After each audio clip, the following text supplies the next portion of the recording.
हिंदू पौराणिक कथाओं में भगवान शिव के जन्म के बारे में बहुत सी पौराणिक कथाओं का वर्णन किया गया है।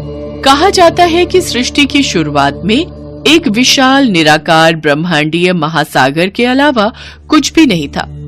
ये महासागर सारी सृष्टि का स्रोत था, गर्भ जहाँ से सब कुछ निकला और अंततः सब कुछ उसी में लौट आया।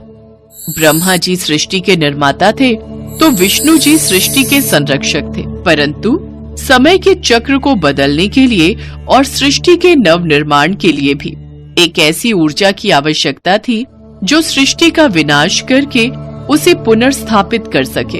इस ब्रह्मांड को एक शक्ति, एक ऊर्जा की आवश्यकता है जो विनाश और कायाकल्प के माध्यम से संतुलन ला सके। इस दुर्जेय भूमिका को कौन निभाएगा?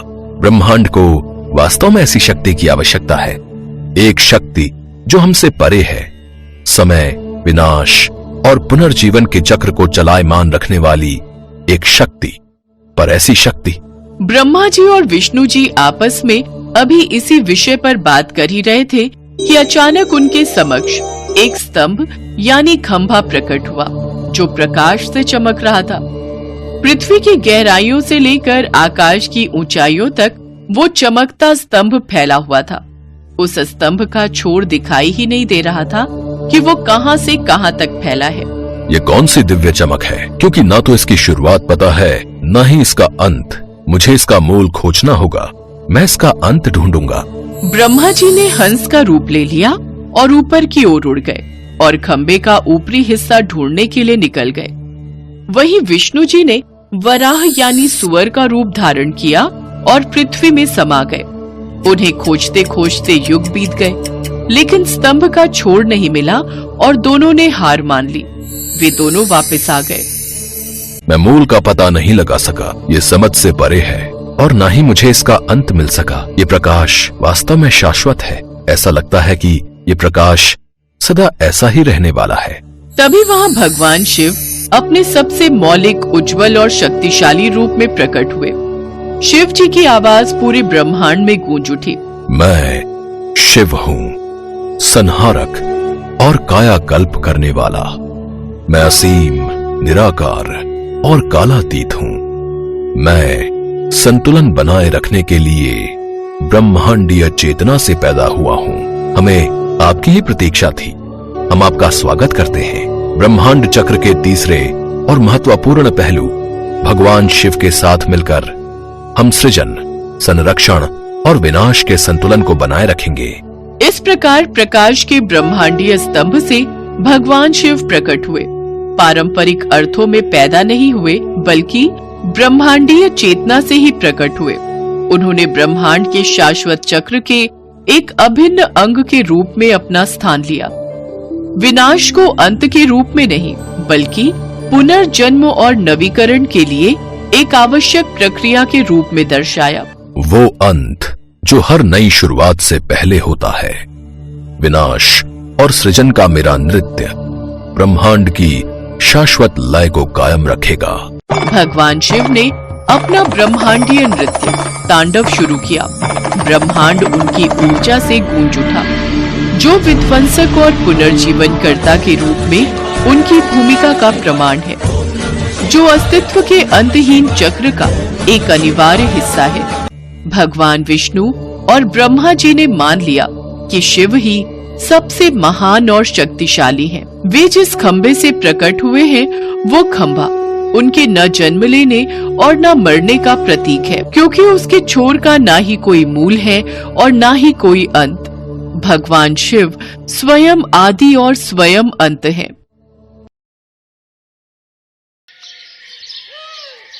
पृथ्वी की रक्षा और जन कल्याण के हित के लिए अनेकों बार भगवान विष्णु की भांति भगवान शिव ने भी अवतार लिया है। भगवान शिव द्वारा लिया गया ऐसा ही एक अवतार है बटुक अवतार। बटुक का अर्थ होता है छोटा बच्चा। पौराणिक कथा के अनुसार एक बार मां पार्वती की पुत्री अशोक सुंदरी ने हुंड नामक दैत्य को अपनी बाल्यावस्था में एक श्राप दिया था कि उसकी मृत्यु अशोक सुंदरी के होने वाले पति नहुष के हाथों ही होगी। इसलिए बाल्यावस्था में ही हुंड ने नहुष का वध करने की योजना बनाई। मैं अशोक सुंदरी के श्राप को सिद्ध होने से पहले ही नष्ट कर दूंगा।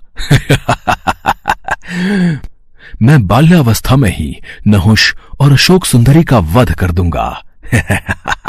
मुझे ये बात माताश्री को बतानी होगी। माताश्री, माताश्री, आप कहाँ हो? मेरा हृदय व्याकुल हो रहा है। क्या हुआ अशोक सुंदरी? आप इतनी घबराई हुई क्यों हो पुत्री? माताश्री, हुंड राक्षस नहुष को मारने के लिए निकल चुका है। वो नहुष का वध करने वाला है। उसको रोक लीजिए माताश्री, नहीं तो अनर्थ हो जाएगा।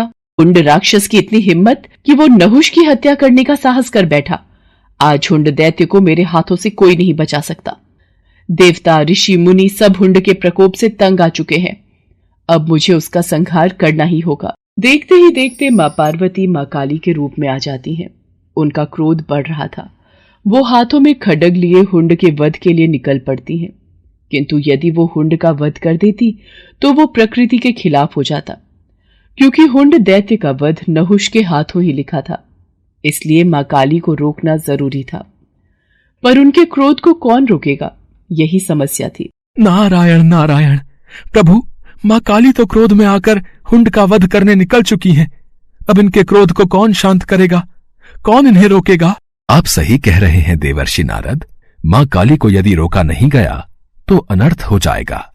अब तो सिर्फ महादेव ही उनके क्रोध को शांत कर सकते हैं, जिस प्रकार उन्होंने पहले भी कई बार माँ काली के मार्ग में आकर उनके क्रोध को शांत किया है। आप तो जानते ही हैं देवर्षि नारद, जब देवी पार्वती अत्यंत क्रोधित होती हैं तो वो महाकाली का रूप धारण कर लेती हैं और फिर उनके क्रोध को शांत करना असंभव हो जाता है। इतनी देर में सभी देवी देवता भगवान विष्णु के पास प्रकट होते हैं। प्रभु, देवी काली अत्यंत क्रोधित हो चुकी है। संसार भय से कांप रहा है। प्रभु, कुछ कीजिए। प्रभु, कुछ कीजिए। आप चिंतित मत होइए देवराजेंद्र, हम सब भगवान शिव के पास चलते हैं। महादेव, सभी देवी देवता आपके पास विनती हेतु आए हैं, इनकी सहायता कीजिए। मैं आपकी क्या सहायता कर सकता हूँ ब्रह्मदेव? आखिर क्या हुआ है? महादेव, हुंड दैत्य को पता चल चुका है कि भविष्य में उसका वध आपके होने वाले जामाता नहुष के हाथों ही होगा, इसलिए वो उसकी हत्या हेतु निकला है। देवी पार्वती इसी कारण क्रोध में आ गई हैं और उन्होंने माँ काली का रूप धारण कर लिया है। अब उनके क्रोध को केवल आप ही शांत कर सकते हैं देवाधिदेव। काली के क्रोध को शांत करने के लिए मुझे उनके सामने जाना होगा। सभी देवी देवताओं को आश्वासन देकर भगवान भोलेनाथ देवी काली के समक्ष प्रकट होते हैं। देवी काली क्रोध की अग्नि में जल रही थी। वो भगवान शिव को अपने सामने देखकर विशाल रूप धारण कर लेती हैं और उनका क्रोध अत्यधिक बढ़ जाता है। शिव जी भी उन्हें रोकने के लिए अपना विशाल रूप धारण कर लेते हैं। रुक जाओ देवी पार्वती, शांत हो जाओ। नहीं, अब मेरा क्रोध तभी शांत होगा जब मैं हुंड दैत्य का वध करूंगी। देवी पार्वती, यदि आपने हुंड का वध कर दिया तो हमारी पुत्री अशोक सुंदरी द्वारा दिए गए उस श्राप का क्या होगा? वो श्राप व्यर्थ जाएगा। आप उस श्राप की मर्यादा को कैसे भंग कर सकती हो? आप जानते हैं प्रभु, हुंड ने हमारी पुत्री और होने वाले जामाता को मारने का दुस्साहस किया है और आप कहते हैं कि मैं शांत हो जाऊं? नहीं। देवी पार्वती, आसमान की ओर देखिए। सभी देवी देवता आपके इस रौद्र रूप को देखकर घबरा रहे हैं। शांत हो जाओ पार्वती, यही संसार के हित में है। नहीं, अब मुझे कोई शांत नहीं कर सकता। आप मेरे मार्ग से हट जाइए, मैं आज नहीं रुकूंगी। पर रुकिए देवी पार्वती, हमारी पुत्री अशोक सुंदरी और नहुष दोनों ही सकुशल हैं, उन्हें कुछ नहीं हुआ। नारायण नारायण, अब क्या होगा प्रभु? माता तो क्रोध की अग्नि में आगे बढ़ चुकी है। अब महादेव माता को कैसे शांत करेंगे? उन्होंने तो महादेव की बात को मानने से भी इनकार कर दिया है। देवर्षि नारद, भगवान शिव के होते हुए हमें चिंता करने की कोई आवश्यकता नहीं है। वो देवी काली के क्रोध को शांत अवश्य करेंगे, आप निश्चिंत रहिए। माँ काली क्रोध में आगे बढ़ती जा रही थी।